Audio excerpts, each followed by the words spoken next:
It's going to be good this week. We're going to talk about Christianity. We're going to talk about umbrellas. We're going to talk about water shoes. And we're going to ask the question, what is in a name? I mean, do you get mad at what a crew member's name is?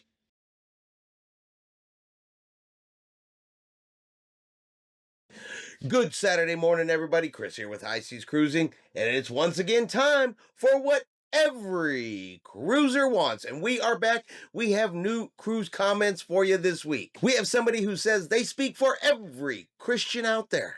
We got someone who wants to know, why is there not an umbrella rating for me in my cabin? We got somebody who was told no. And of course, it's because the crew member is rude. And we got somebody who was bothered and upset by a crew member's name. And I get maybe what they were thinking, but man, leave the damn girl alone. But let's jump into today's comments. Let's find out. Are these people right? Are they wrong?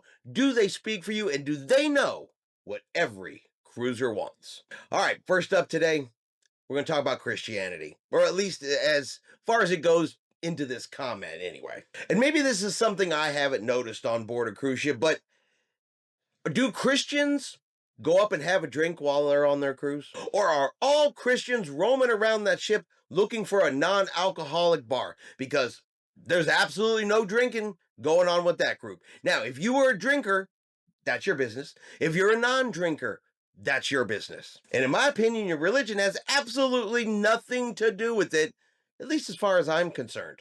You do you. That's the way it should be. Not everybody thinks that way. And when they don't think that way, you get this. Thank you, Carnival, for the Cheers Zero Proof deal. I realize that being a non-alcohol drinker and a Christian cruiser, that Carnival is finally doing something for Christian folk. So thank you. I started to wonder, John, if you would consider a bar that only caters to people who do not drink. I cruised twice with Carnival, and I didn't go into the bars because I didn't want to take up space with no intention of drinking. I think now is the time for a bar with no alcohol served and perhaps some gospel and spiritual music some nights. John, I understand that you are not a believer, but can you share this, because I am curious to hear others' opinions on this. Just to be clear up front, people's religion is their own business. But do you really think that you need a bar that's for Christians only, that there's not a single solitary Christian on board the ship not drinking alcohol? Really? I'm almost positive you can be a Christian and enjoy a Miami Vice cocktail, a pina colada, a Mai Tai, or a Bahama Mama. Now, I do agree that it would be nice if there was at least a place, and Carnival's getting there slowly but slowly, where you could simply get your soda and not have to wait in a bar line or, interfere with what the bartender's got going on. That way you can get to your soda faster. That part I understand. But I'm going to ask everybody out there, do we need a non-alcoholic bar that is playing gospel music and spiritual music to cater to our Christian friends who apparently are all non-drinkers? All right, for our next one, it's something that's been said before. If you think you might need something on your cruise, you should take it with you. If you think that you need an umbrella when it rains, you should take it with you. Or a good alternative is you can go to the dollar store and get a $1 emergency poncho. You can get a dollar store, Dollar General, Dollar Tree, Walmart, Target. Yeah, emergency ponchos. They cost $1 or $2. They're like this big when they're all folded up in the package, and stick them in your backpack.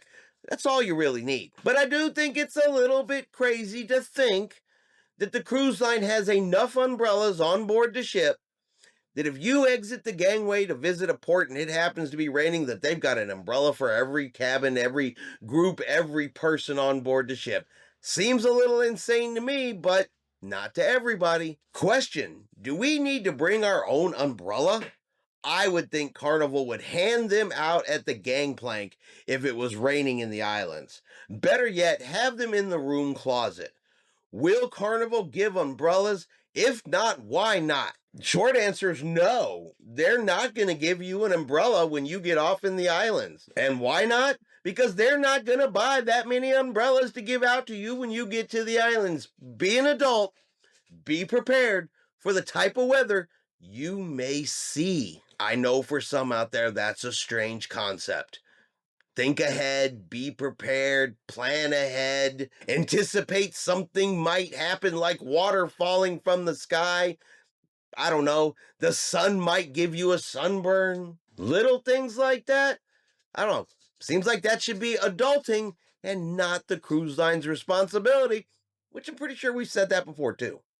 Now, we all know cruise ships have rules, and as cruise passengers, we are expected to follow these rules or abide by these rules.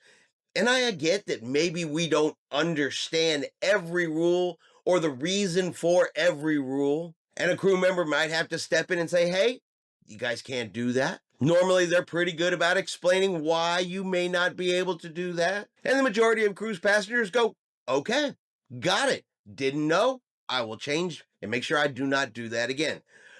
But that's not everyone.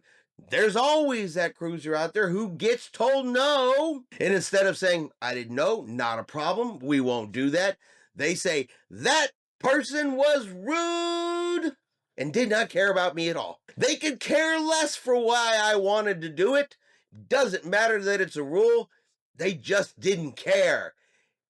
And then they write in a comment. My husband was refused to get into the swimming pool on the Serenity pool deck on Jubilee. Why? He has to be very careful with his feet, and we have never been refused to be allowed to wear them on deck and in the pool. These are proper water shoes at Academy Sports. No explanation could be given by the non-English speaking lifeguard who couldn't have cared less. So first off, the reason Carnival Cruise Line says you cannot wear water shoes in the pool is they may collect stuff on the bottom of them while you're walking around the pool deck. For an example, little pieces of glass, something like that you go into the pool and then cut somebody else's foot. That was their explanation for why the answer is no. And I'm willing to bet that the crew member tried to say that, tried to explain it to them that, hey, you can't do this for this reason. But they weren't going to have that. They weren't going to believe that. They were going to say, we've been allowed to do it every single other time we've ever cruised.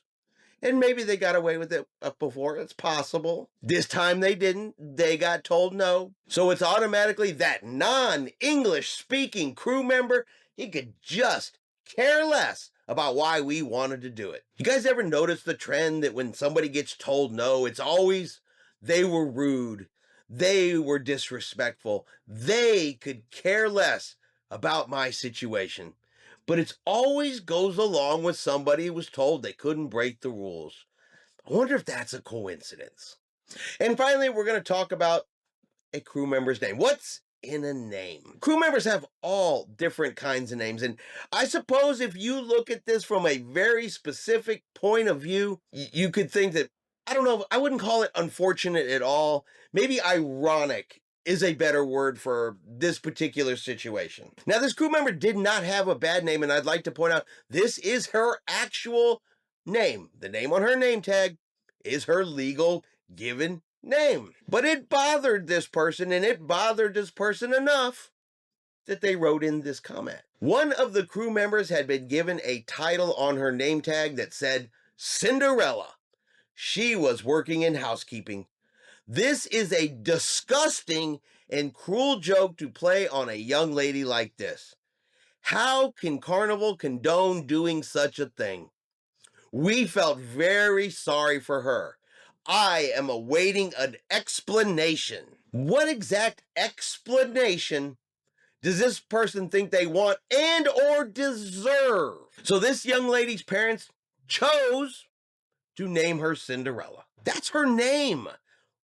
How is that disgusting and a cruel joke that her parents named her Cinderella? Is it because she's working in housekeeping and cleaning up after other people? Is that the correlation that they're trying to make to the Disney character Cinderella? But how is this a disgusting and cruel joke? So this young lady named Cinderella by her parents, and Carnival, they confirmed her name is actually Cinderella. She chooses to work on a cruise ship. That's the job she applies for. That's the job she gets. She is now working housekeeping on board a Carnival cruise ship. Her name is Cinderella. So how is that a cruel joke? How is that disgusting? What is Carnival condoning because of her name? You felt sorry for a young lady who was doing her job and just happened to be named Cinderella. What's even wrong with that? And honestly, at the end of the day, why is that your business whatsoever? I mean, I really got to ask, is this how some people spend their cruise vacation? Thinking about this, writing in this, this is what occupies their mind and their time, the name of a crew member, and how somehow that affects them and their vacation. And you know what? Let's do one more. Let's do one more on this week's episode because I want to share one from someone who is such a jerk, such a jagoff over a decision that Carnival Corporation made that they choose to attack somebody else for it. They don't like some information that Carnival Cruise Line's brand ambassador John Hield put out. He didn't make the choice. He didn't make the decision. He didn't pick it. But because this person didn't like it and they just really wanted to show what an ass they were, they decided to write a comment and attack him. Why is New York not getting a new ship? We deserve the celebration or Jubilee, not the blank Vinzia. Stop blowing smoke up my blank. We will keep on cruising as Yacht Club members on blank until you give us a proper ship. You are just a fat waste of space, nothing but a corporate puppet. So they didn't like the choice that Carnival Corporation made in the ship they sent to New York. So their answer to that is to say that Carnival Cruise Line's brand ambassador John Hill is just a fat waste of space. And yes, my light just died. He's nothing but a corporate puppet because he is passing along the information that was provided to him to give to everybody else. I'll say this much about this particular cruiser who says, well, we're just gonna go cruise over here until you do what we deserve. Bye, Felicia. That's an old one. I get it. Showing my age, but be gone. Who really wants this type of person on a cruise ship with them anyway? Throw a little temper tantrum because you don't get your way, attack somebody who had nothing to do with it whatsoever. Yeah, nobody wants to cruise with you anyway. So if you're going to be gone, stay gone. At least that's what I say. You guys let me know in the comments below. Do you agree? Do you disagree? Are these people right? Are these people wrong? Are they speaking for us all? Do they know what every cruiser really wants? And that is going to be our video this week for what every cruiser wants. You guys let me know in the comments below what you guys think. Now, if you've enjoyed today's video, do me a favor and hit that like button. If you haven't done so yet, do me a favor and hit subscribe. It is free to do so. Helps our channel grow. Let you know anytime we put out a new video. Hope everyone out there is having a really great day. And like always, we will see you out on the high seas.